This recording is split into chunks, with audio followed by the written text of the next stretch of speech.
Bueno, aquí les pongo algunos valores de la constante de Henry para dos solventes. Los datos los saqué del Daniels de Fisicoquímica. Aquí vemos distintos gases: hidrógeno, nitrógeno, oxígeno, monóxido de carbono, dióxido de carbono y metano. Por ejemplo, la constante de Henry está expresada en 1 por 10 a la 9 sobre pascales. Esas son sus unidades. Entonces, por ejemplo, el hidrógeno, la solubilidad que tiene en agua es de 7.2 por 10 a la 9 pascales a la menos 1. En el benceno es 0.367 por 10 a la 9 pascales a la menos 1. Y así cada uno de los gases. Entonces, podemos calcular nosotros entonces la fracción molar de cada gas, si conocemos la presión, en el cual está el gas, la presión que tiene dicho gas en la atmósfera. Pues sí, bueno, vamos a hacer un ensayito, porque luego explicando soy malo, pero soy mejor en los ejercicios, la verdad. Entonces, por ejemplo, ¿se acuerdan el aire? El aire está formado por 78% de nitrógeno. Tiene un 21% de oxígeno y tiene un 0.9% de argón. Hasta hay una canción que dice así. Y se llama aire precisamente. Bueno, entonces, volviendo al tema, entonces la fracción que va a tener, por ejemplo, del nitrógeno en el agua, el nitrógeno, entonces vemos que tiene una composición del 0.78 de la presión atmosférica. Si la presión, digamos, a nivel del mar, si es una atmósfera, entonces la presión que ejerce el nitrógeno, es la presión de 0.78. De hecho, el aire obedece muy bien a la ley de Raoult. ¿Qué dice la ley de Raoult? Que la suma de las presiones, la presión total es igual a la presión 1 más la presión 2 más la presión 3 más la presión 4, etcétera, etcétera, etcétera. Esa es la ley de Raoult. Y entonces, si nosotros sumamos todas estas presiones, pues este 0.78, este 0.78, este 0.21, este 0. ¿Qué sería? 0.09, y todos los demás gases, la suma me va a dar 1. Y entonces en la suma de presiones me va a dar una atmósfera, que es lo que hay a nivel del mar. Entonces, esa es la presión parcial del nitrógeno. Esa es de hecho está mal identificado. Sería así, la presión del nitrógeno ya en la mezcla, ya en la mezcla de gases, que es lo que yo estoy teniendo. O presión parcial también se le llama. Presión con C. Presión con doble O. Presión parcial. Es la presión parcial. Entonces, la ley de Raoult me dice que entonces la fracción molar del nitrógeno es igual a su presión parcial entre la constante para el nitrógeno. Entonces, por ejemplo, si yo lo quiero ver en agua, yo quiero ver cuánto nitrógeno puede contener el agua. Bueno, pues entonces sustituyo ya los datos. Bueno, para los que no se acuerdan muy bien, aquí necesito otra equivalencia. Una atmósfera, lo voy a pintar de otro color amarillito. Una atmósfera es igual a 101,325 pascales. 101,300. Ay, no se ve. ¿Por qué no me avisan que no se ve? Una atmósfera es igual a 101,325 pascales. Ahí vamos a hacer más para atrás la cámara para que se vea mejor. Para que abarque un poco más. Sí, ya se ve un poco más. Bueno, entonces la fracción que va a tener el nitrógeno, la fracción molar que va a tener el nitrógeno, entonces es pues así literalmente. Entonces, la presión parcial del nitrógeno es 0.78, pero son atmósferas. Yo lo necesito en pascales porque mi constante está en pascales. Entonces, multiplico por 101,325 Las unidades ahí no caben, serían atmósferas, ¿no es cierto? Pascales. Pascales sobre atmósfera. Esas serían mis unidades, pascales sobre la atmósfera. Y lo divido entre la constante del nitrógeno. 8.68, bueno, para el agua. 8.68 por 10 a la 9. Aquí las unidades son pascales. Y entonces, atmósfera con atmósfera se anula. Pascales con pascales también. Y al final, ya nada más me van a quedar pues adimensional, porque es una fracción molar. Nada más me va a quedar adimensional. Entonces, la X del nitrógeno es igual a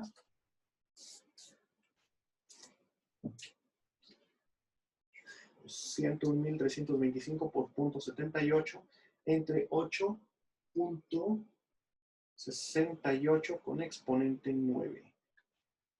Esto me da 9.27 por 10 por 10 a la menos 7. Por 10 a la menos 7. O sea, es una fracción muy, muy pequeñita. O sea, la cantidad de nitrógeno que está soluble en el agua a una presión, pues, es muy, muy pequeña. Muy pequeña, pero no insignificante. Suficiente como para que haya reacción química y se pueda identificar y haya electrodos que pueden identificar estas fracciones. O sea, no es tan... ¿Qué? ¿Por qué le puse NO2? Nada más es N2. N2. No es dióxido de nitrógeno. Bueno, vamos a hacer la fracción del oxígeno. Entonces, la fracción del oxígeno es 0.21 en el agua y su constante es de 4.4. Entonces, la concentración de oxígeno en el agua es igual a 0.21. Ahora sí podemos hacerlo chiquito para que quepan las unidades. Esto es atmósfera. Sus unidades son las atmósferas. Y ¿qué? La presión es de 101.325. ¡Ay, no caben! Pascales sobre atmósfera. Ah, sí, así sí caben. Bueno, y todo esto dividido entre 4.4. 4.4 por 10 a la 9 pascales. ¡Ay, qué menso! Con para que se anulen tienen que estar así. O sea, pascal está arriba multiplicado por esta atmósfera. Abajito están estas atmósferas y abajo tiene que estar no. Sí, tiene que estar el pascal acá. Pascal por ley del sándwich sube aquí. Ajá. Entonces pascal va aquí, no va abajo. No va, y yo lo había puesto sobre 1, no es cierto. Está mal. Está mal.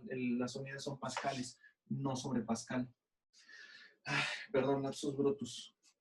Sí, para que ya se puedan anular las unidades y ya quede completamente adimensional. Bueno, entonces, es 0.21 por 101.325 entre 4.4 con exponente 9. Entonces, la fracción molar de oxígeno en el agua a una atmósfera de presión es igual a 4.8 por 10 a la menos 6. Y pues es adimensional, o sea, entonces son moles de oxígeno, son moles de oxígeno sobre moles totales. Sobre moles totales, ese es pues las unidades, o sea, es adimensional completamente. Vamos a ver un poco más de teoría, para que vean que esto es más bonito de lo que parece. Bueno, de lo que hice parecer. Bueno, entonces vamos a continuar. Vamos a ver unas generalidades. Esta presentación está muy bonita, pero la hice más para los biotes o los ambientales, porque es más referida a bioreactores. Pero es muy general, pero vaya, cumple con el propósito, que es lo que vamos a ver, de la ley de Henry y más.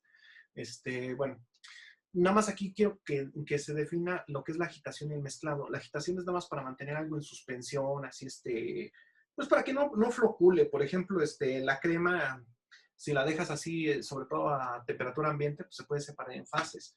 Entonces le puedes dar una batidita para que no se separe. Ese proceso se llama agitación. No, perdón, se llama mezclado para mantener homogénea la mezcla, válgame la redundancia. Pero la agitación va más allá del mezclado. No solamente es mantener las fases invisibles juntas, sino que es para mantener un gradiente constante para que sea válida la ley de Fick. Entonces, hay varios tipos de fenómenos de transporte en los bioreactores, de los que habíamos visto: masa, calor y momento. Ya vimos el de calor. De hecho, se llama ley de Fourier, esta es ley de Fick, esta es la ley de Newton. Y aquí están las ecuaciones de cada uno. Esta es la de difusión, que es la de Fick. La de convección, que es la de... bueno, esa es difusión y convección. Las dos son derivadas de la ley de Fick. No vamos a ver difusión simple. Vamos a ver nada más casi nada más convección, que es el KLA, por la diferencia de concentraciones en la fase líquida. Hay una de transferencia de movimiento, que es se representa como tau, que es el esfuerzo cortante y es igual a la viscosidad por la diferencia de velocidades entre una distancia. Transferencia de calor, que es la ley de Fourier. Y bueno, el mezclado se puede medir fácilmente como un porcentaje de sólidos suspendidos y eso, pero vamos a ir más allá del mezclado. Estamos agitando, la agitación es más que eso. El mezclado nada más es para mantener juntas dos fases que de otra forma se separarían. En la agitación no. Entonces, en la agitación vamos a tomar en cuenta consideraciones más estrictas que para un simple mezclado. La agitación, por otra parte, busca mantener la concentración de oxígeno constante en un medio de cultivo, sin importar cuán alto sea el consumo, para lo cual requieren patrones de turbulencia mucho más altos que un simple mezclado. Y tiene una demostración matemática y todo esto. Y bueno, esto sí sale un poquito de los alcances de su materia. Bueno, ese sí es nada más como el medio cultural. Existen dos tipos de reactores. Uno que es, bueno, estos son neumáticos, o sea, agitados por aire nada más. Entonces está el de columna, de burbujeo, o el burbuja, que es así, nada más estás aireando y el simple hecho de estar aireando provoca turbulencia. Y está otro que es air lift, en el cual metes un cilindro hueco y entonces el aire pasa por dentro del cilindro, empuja al líquido a alta velocidad aquí, después disminuye su velocidad y el líquido baja. Y entonces aquí tienes una mejor circulación de líquido que aquí. Aquí se asienta mucho, aquí no. De hecho, este sistema se ha estado usando últimamente ya para algunas peceras, para animales, bueno, para peces o animales que requieren altas demandas de oxígeno. En los bioreactores utilizas para agitar mecánicamente estos tipos de turbinas y propelas. Tienen que tomar en cuenta los que diseñan esto, todas las referencias de altura, diámetro y todos esos son bastantes referencias que salen un poquito de la materia, del alcance de la materia. Pero todos estos son para mantener la respiración celular constante, lo que en realidad ya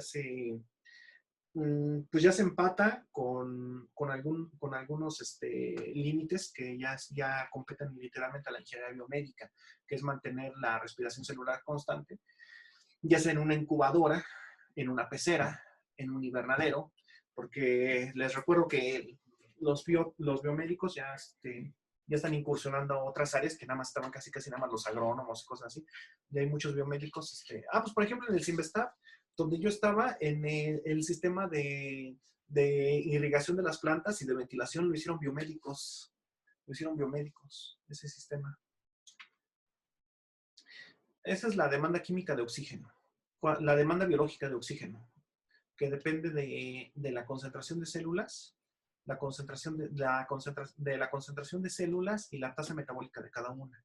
Eso sí es más celular, más pesadillo. La transferencia de oxígeno debe de ser siempre mayor, siempre mayor que la demanda de oxígeno. Y de hecho, las células son payasitas, al grado de que entre más oxígeno les das, más oxígeno respiran las condenadas. Entonces, ves esto. Esta es la concentración de oxígeno y esta es la respiración celular. Y entre más oxígeno tienes, más oxígeno requieren. Llega un momento en el que esto es constante. Por mucho oxígeno que les pongas, no van a exigir más, pero vaya, cuando tienen poco oxígeno, ellas aguantan. Bueno, me das poquito, no importa. Ya aguanto. Pero llega un momento que si se mueren. Bueno, entonces de hecho manejas lo que se conoce como una C crítica, una concentración crítica de oxígeno que tienen que tener los medios de cultivo, o el agua para mantener vivos a los seres vivos que estén ahí. Por ejemplo, en el caso de un acuario, eh, pues manejas una C crítica para algunos peces. Hay peces que demandan mucho oxígeno. Todas esas son células, bueno, levaduras y bacterias. No es cierto, todas son levaduras.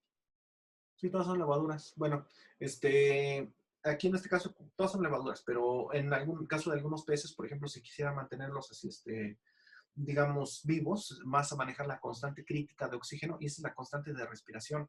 Esta constante de respiración es la que me dice qué tan rápido va a aumentar su tasa de respiración al aumentar la concentración de oxígeno.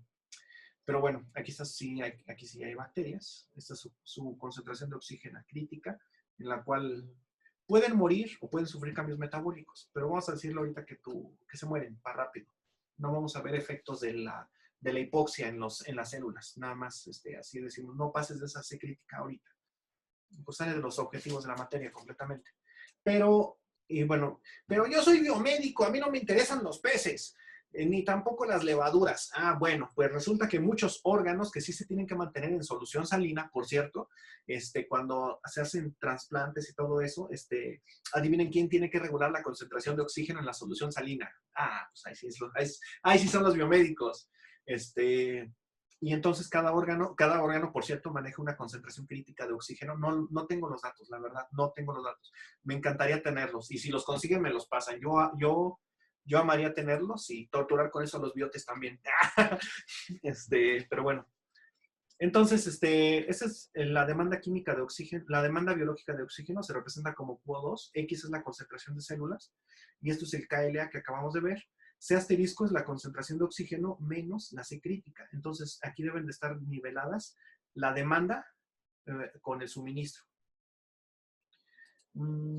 Esto es para calcular la demanda química. Eso sí no les compete a ustedes. Es más, sale mucho de la materia. Bueno, ya entrando ahora sí con Henry, ya les había explicado que, por ejemplo, si tienes una presión de un bar, que son 100,000 pascales, entonces la solubilidad del gas es limitada. Si yo aumento al doble la presión, entonces la solubilidad aumenta al doble. Y aquí lo ponen como burbujitas. Así que tengo 3 burbujas y al aumentar el doble de la presión, ahora tengo 6. ¡Wow!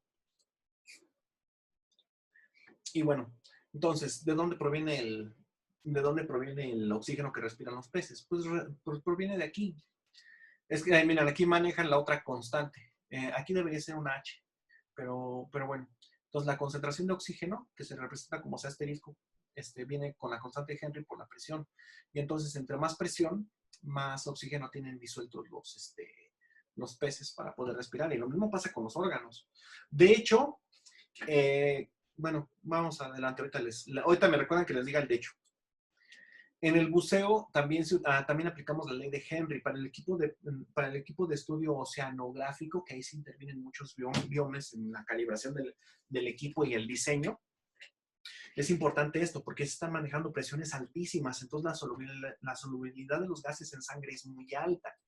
El problema viene es que cuando tú te sumerges en el agua, los gases, al aumentar la presión, se hacen muy solubles en el agua hasta que alcanzan el equilibrio. Y luego cuando tú sales a la superficie, entonces estos gases empiezan a salir, pero a un ritmo descomunal, al grado de que se empiezan a formar pequeñas burbujas en los vasos sanguíneos, lo cual lleva al estallamiento del vaso sanguíneo. Y obviamente eso no es deseado. También otra cosa es que, por ejemplo, antes se buceaba con aire comprimido, pero el aire comprimido tiene una pequeña desventaja. El nitrógeno también se hace soluble y entonces compite con el oxígeno por la solubilidad. Y entonces sucede un fenómeno que se llama narcosis por nitrógeno. Y entonces los buceadores que utilizaban aire comprimido para bucear, pues estaban briagos, entonces los veías bailando con tiburones y cosas así bien, un poco éticas y seguras, y así como para grabar el video de 1000 maneras de morir. Pero bueno, este es el efecto de la solubilidad del oxígeno con respecto a la temperatura. Aquí vemos literalmente que entre más aumenta la temperatura, la solubilidad del oxígeno va disminuyendo. Esta solubilidad está expresada en gramos de oxígeno sobre 100 gramos de agua. Vean, o sea, realmente si son gramos y tenemos 3 ceros, entonces estamos hablando de miligramos. Lo más que alcanzamos son, por ejemplo, bueno, pero eso es oxígeno puro, lo cual no tenemos en la atmósfera. Pero bueno, entonces así va disminuyendo con respecto a la temperatura. Si el aire, el gas a emplear, tiene una fracción de oxígeno es de 0.1, que es el aire atmosférico, entonces mi fracción molar de oxígeno es de 0.21, y eso es lo que sustituimos en la ley de Henry cuando hacemos los cálculos. Entonces aquí ya se ve la concentración de oxígeno. Estos son partes por millón o miligramos sobre litro, partes por millón que tendríamos de oxígeno por cada litro de agua. Y aquí vemos como la máxima está casi como en 14, y de aquí va disminuyendo hacia 0, llegando a los 100 grados. La solubilidad del oxígeno en el agua depende de varios factores. Depende de la concentración de sales. Aquí tenemos distintas concentraciones, 0, 10 y 20 gramos de sal, y vemos cómo va disminuyendo la concentración de oxígeno. Y también depende de la temperatura, como aquí vemos las distintas temperaturas. Como va disminuyendo, entre más alta es la temperatura, menor es la solubilidad del oxígeno. Y aquí vemos una tabla, por ejemplo, ya tomando en cuenta las partes por millón de cloruros, la presión atmosférica y la temperatura, y entonces la concentración de oxígeno que tendríamos para cada uno de estos valores. Y aquí hay algunas otras sustancias que afectan la solubilidad del oxígeno. Aquí tenemos glucosa, ácido cítrico, ácido glucurónico, suero de maíz, extracto de levadura, goma xantana y polulano. Polulano.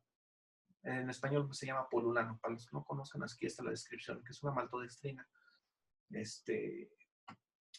Bueno, este video ya se va a acabar, entonces ahorita continuamos con esto. Pero bueno, aquí se ven muy bien los efectos. Como al aumentar la temperatura va disminuyendo la concentración. Y lo mismo hacen los cloruros. Aquí tenemos 10.000 cloruros, vemos que por ejemplo a 0 grados tenemos 14 miligramos. Aquí con 10.000 cloruros nada más alcanzamos 12. Con 20.000 nada más alcanzamos 11. Esto es a una atmósfera. Disminuyendo la presión atmosférica a 0.71, pues también tenemos lo mismo, hay una reducción. Al final termina siendo más importante el efecto de la presión que el efecto de los cloruros, pero sí se ve muy bien esto.